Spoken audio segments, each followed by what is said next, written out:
And now let's go into the chords.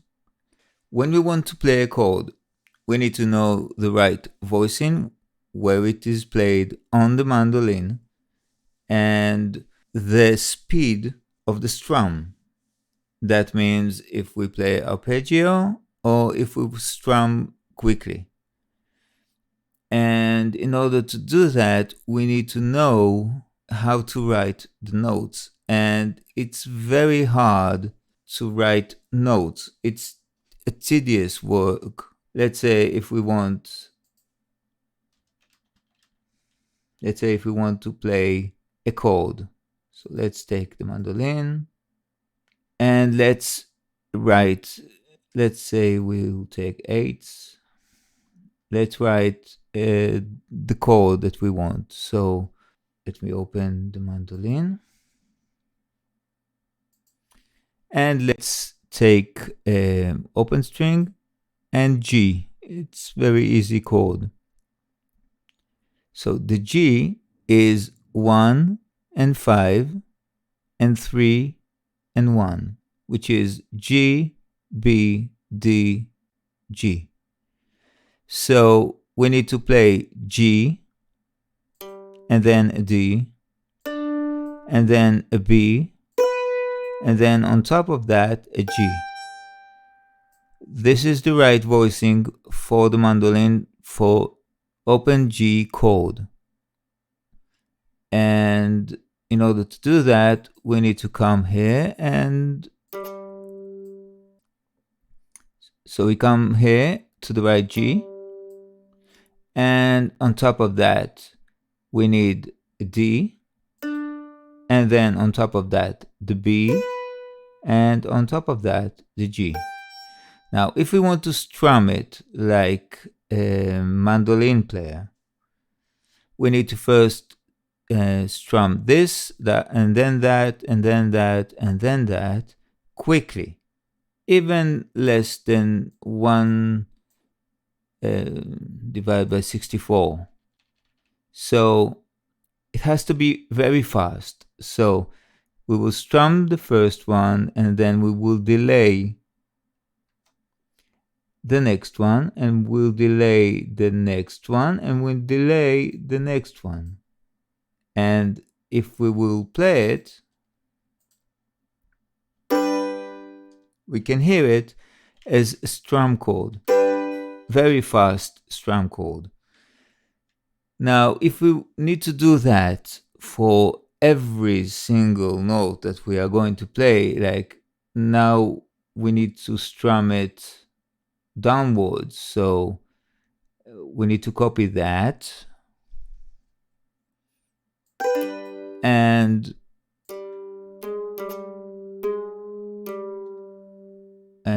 it's not on grip, so we will change it here to grip, F4. And let's grip it. We want to change the strum direction. So now we are going up the strings. So this is the first, that is the second, F2.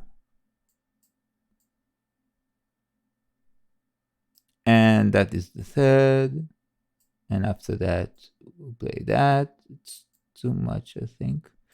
And then we will have a strum pattern for up and down. F4 for grip. Let's hear it.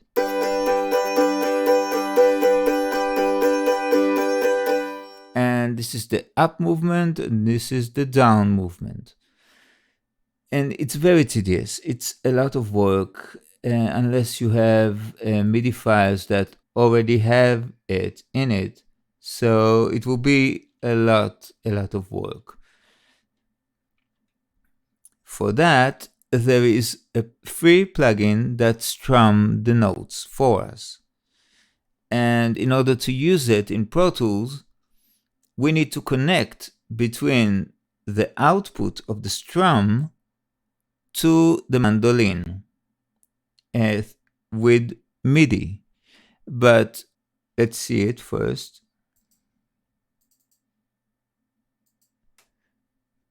So this is the MIDI chord generator.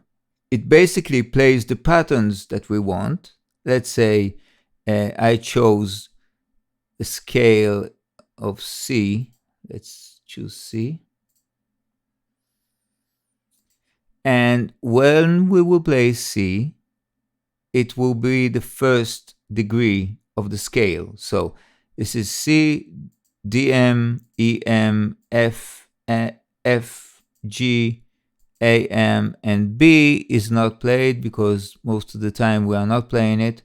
And for every degree, this is the first one, we have an up strum and down strum, as we can see here. So the pair of the C is B, the D is paired with the D flat, E with E flat. You can see it's the same chord. F with F sharp, G with G sharp, and A with A sharp.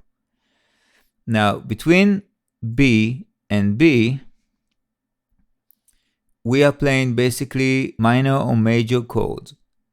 And if we will play it from this B all the way to that B, all the way to A sharp, we will basically play the seventh with the chord. So it will be C seventh, D minor 7, E minor 7, F7, F major 7, G7, A minor 7.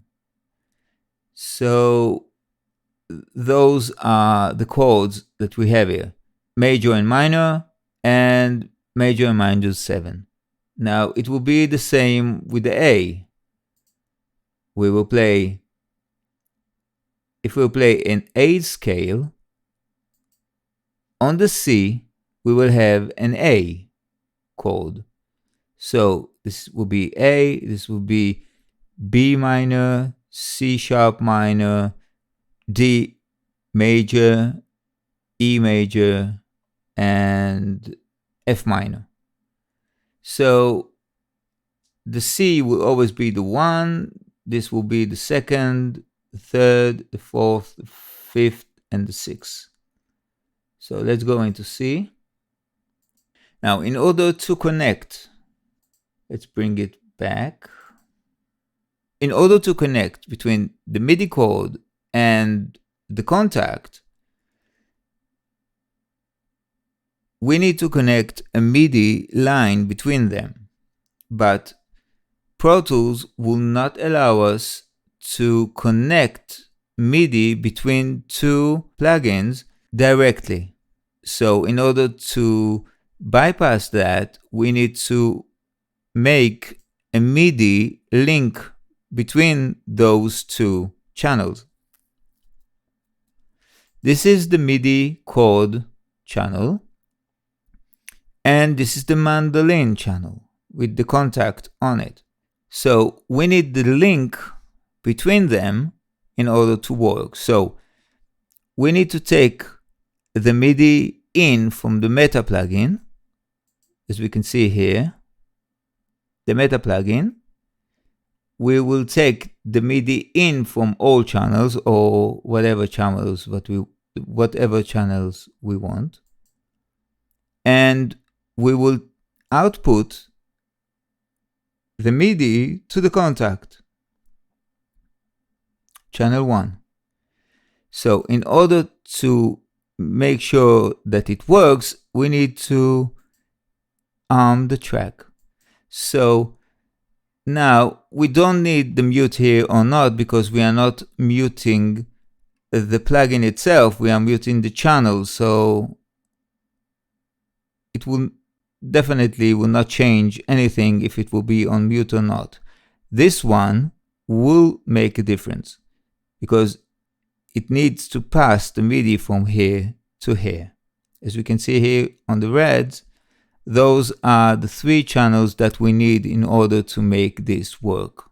If we go to the notes that I've written for the chords, as we remember, this is C, which is the first one, first degree, second, the D, third, fourth, fifth, and sixth. So this is the 6th degree of the C major or the key that we are in. And this is the fifth, sixth, fifth, and 1. So let's hear it. I armed the wrong track, sorry. If we will arm the track, we will hear the movement between them. If we will disarm the track, it will stop the flow of MIDI between those two plugins. So we need to make sure that we arm the track. And let's hear it again.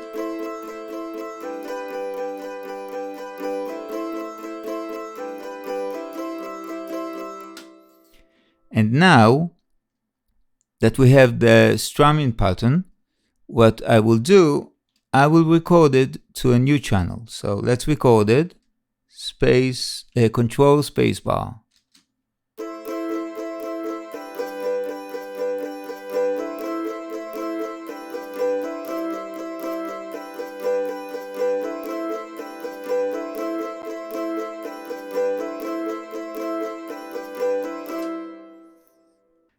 And now that we have it, we don't need this track anymore. We will need only the MIDI. Now the MIDI is sending MIDI to here, so basically I can take it and put it here and that's it. We are already in the right channel, but I don't want to delete that, so for now we will leave it here. Now let's go into that. And we can see here the first note for the articulation, which I think I didn't explain, so let me go back to the MIDI generator. The MIDI generator basically will play the notes if we are strumming up from this pattern, from this note up to that note. Now, this note is the key switch for the placement of those notes on the mandolin. So this is the first, this is the open fret. First fret, second, third, fourth, 5, and 6. So here we are playing the open mandolin strings, and then we are playing the chords. So this will not give us a sound. So the sound will basically start here, but we need the first one to be on the beat. This is the only problem we have with that, because I don't want to think of where do I need to place the chords. So I need to make sure that with the chords, I have the right placement, the right frets that this chord should be in it. So as we can see here, sometimes there is a different frets to be played on a certain chords. So the first one is the frets and the other ones are the notes. So if we go back to that, we can see here that this is the articulation. This is not supposed to be on the 1. This is supposed to be on the 1. So what we can do, if we will lower it at least to 8, if we are on grid here, and we will select this one with all of the notes selected, so we will change everything, I can snap this to the grid. So this will come before the notes, and this is the right way to go, because if we will put it on the grid with this note, it could miss the chord. So we need the key switch to be before the timing that we want. So if this is the time we want to change the chord, we need the key switch to be before. Any key switch, doesn't matter what it is. So now, if we want the chord to be played on the beat, we will play it here, but we can see that this one is delayed. Let's see, almost 64 64 part. It is delayed, and we need to make sure that we want the sound that we want. So if we want it on the 1, it's here. If we want to anticipate the beat, if we want to come before the beat, this we will snap the second one, and this will come before the beat, and that on the beat, and those after the beat. And if we want that one, we are really anticipating the beat, and that one we fall before the beat too much. So basically, most of the time, the second or the third will be the right place, because most of the time, players like guitar players and mandolin or anyone that strum will basically come before the beat. This will push the beat forward. And it's very much wanted. So this is why I'm making sure that it will be understood, because we want it. We want the chords to come before the beat, and let's say around the beat.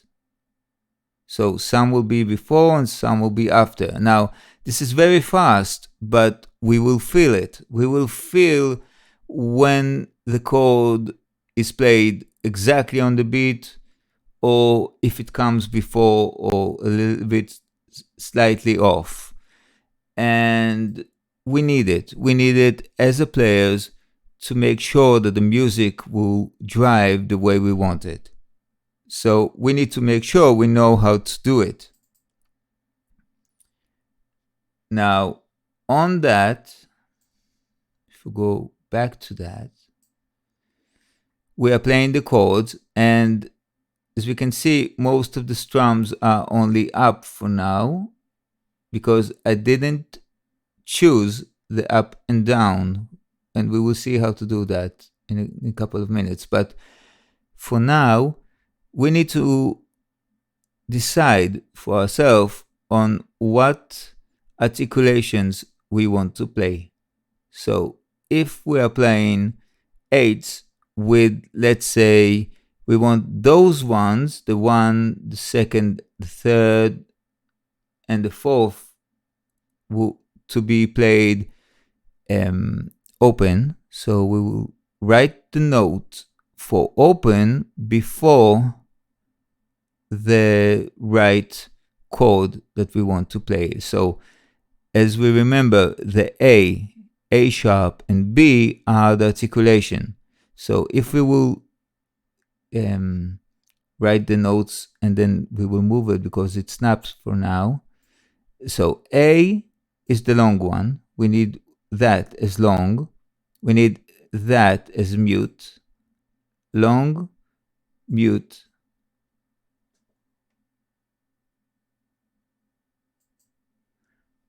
Long and mute. And let's select them all and bring them just a little bit before with F2 for slap. That's it. And now if we will play the loop, you will hear it as long note, mute, long note, mute. Like most songs that we know. Now we can change that. We can take those notes and bring them up, and take those notes and bring them down. So first, so now it will be mute, long, mute, long. So let's go into loop mode.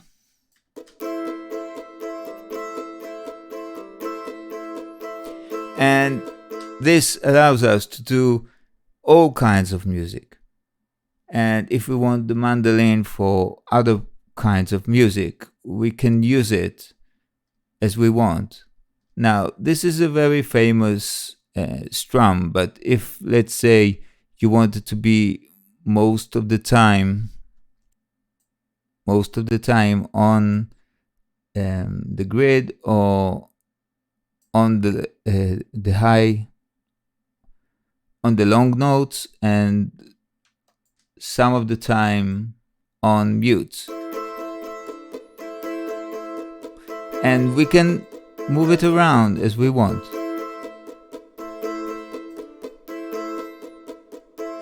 And either we can do a slide for a couple of notes.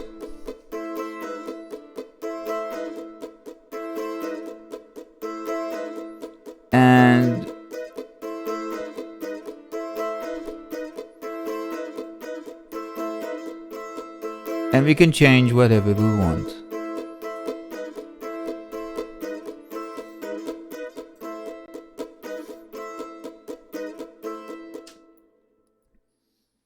And this is it. This is how we play our mandolin. Very straightforward, very easy. Not a lot to do, but we need to memorize the things that we need to do. But it's very easy. We can work very fast if we know what we want. And in Pro Tools, if we will open audio channel, when you export it, export as stereo always. If we will drag the MIDI, but if it will be on the instrument channel, so this is the mandolin itself, it's on an instrument channel, and our MIDI is on a MIDI channel. If we would drag the MIDI channel here, it will not do anything, but if our MIDI file is located on the instrument channel, if we would drag it into an audio channel,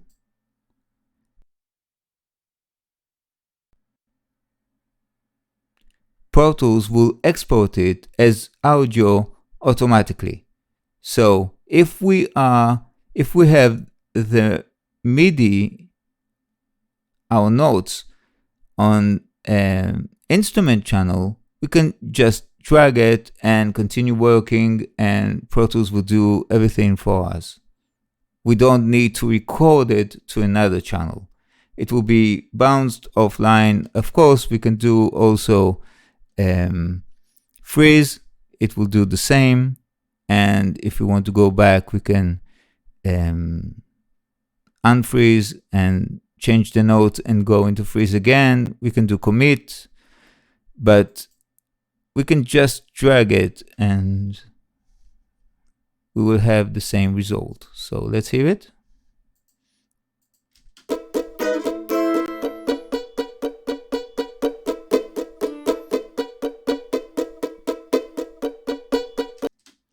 And this is the part that we played. Not a very good one, but at least it will show us the ability we have in order to control our mandolin. So as long as you can use all the three articulations, we can basically play a lot of stuff in mandolin.